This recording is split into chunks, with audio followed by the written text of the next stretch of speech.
where he chose and introduced some of his favourite literature.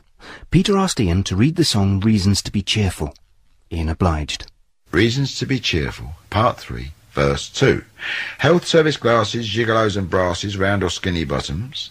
Taking mum to Paris, lighting up the chalice, Wee Willie Harris. Bantu Stephen Biko, listening to Rico, Harpo Groucho Chico. Cheddar cheese and pickle, the Vincent motorcycle, Slapman Tickle. Woody Allen Darley, Dimitri and Pasquale, Bala Bala Bala and Valari. Something nice to study, phoning up a buddy, being in my nutty. Around this time, Peter Blake spent 2 years as artist-in-residence at the National Gallery, and I asked him to make a programme about it. The residency culminated in an exhibition, and Peter asked Ian to write a theme song to be played in the gallery. In the National Gallery's permanent exhibition, you got your masters of your figurative tradition. There's your Goya, your Rembrandt and your Titian. And it don't cost you nothing for admission. You got your Stubbs who could really paint a pony. There's your Rubens and we think it's Giorgione. There's your Hogarth, your Cranach and your Giotto. You can ponder for a while upon a Watto. Peter Blake is a recent acquisition. He's exhibiting his latest compositions. As expected from this painterly magician, every work is a powerful rendition. We faced a problem: how to represent Peter's pictures on the radio. As Ian's voice was already part of the programme, we decided that I'd write some short prose poems to describe the paintings and get him to read them out. Ian willingly obliged, so I went to his flat and recorded them, inwardly proud that my musical hero was reading my words. After Longhi's exhibition of a rhinoceros at Venice, a collision of cultures in California, as Venetians in tricorn hats and cloaks and masks observe a rhinoceros, unaware of streetwise, street-smart Californians who look on with some amusement. The rhinoceros, centre stage, munches on a piece of straw. It was only afterwards he looked at me and said, "Who wrote this?" At the opening of Peter Blake's exhibition, Ian arrived with the Blockheads bassist Norman Watt Roy, fired up from a recording session. Something had changed. Maybe it was the stability he'd found with his new partner Sophie and the birth of their 2 sons. Whatever, songs he'd been labouring over for years were coming together. He was back writing with Chaz and recording new material with the old band. Then, one afternoon, he sat me on a chair in his study, handed me a cup of tea and played a cassette.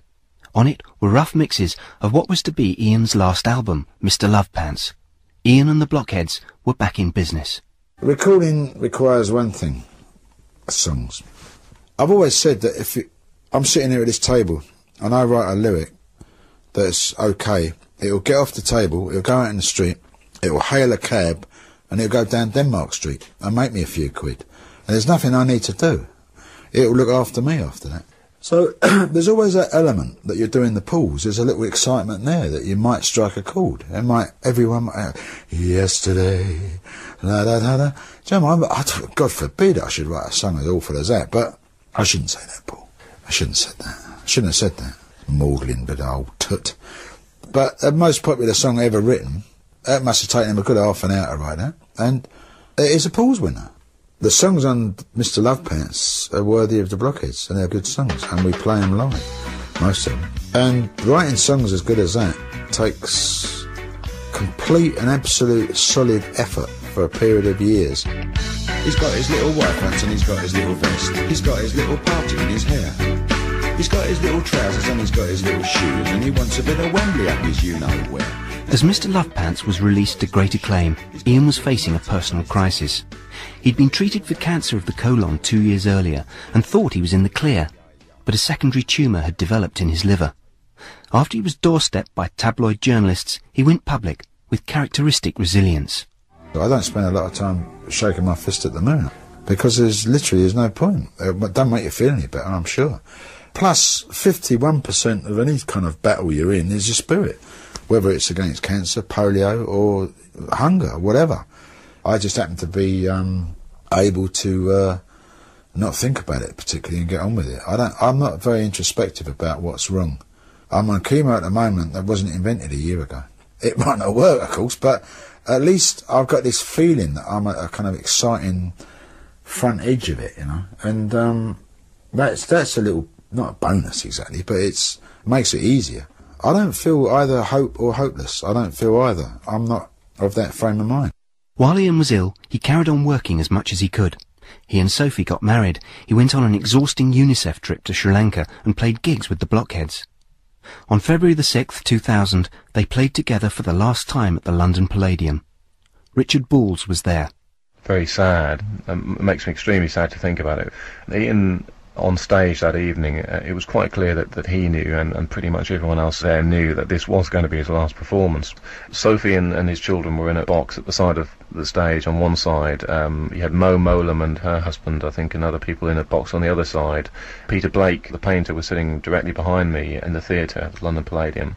It was an occasion that really did feel that it was an era coming to an end. It was a wonderful occasion, absolutely fantastic gig, and Ian was on top form. I missed the news on March 27th, but the next day, travelling on an early train, I looked up the aisle to see rows of commuters holding newspapers. On both tabloid and broadsheets, Ian's face was on the front page. He died the day before, at the age of 57. Inspirational, charismatic, and enduringly popular. What a waste. A guy came over from America last Friday to talk to me, and he said, what about, what do you want to be remembered for? I said, I don't want to be remembered. I'm here now. I'm only here for now.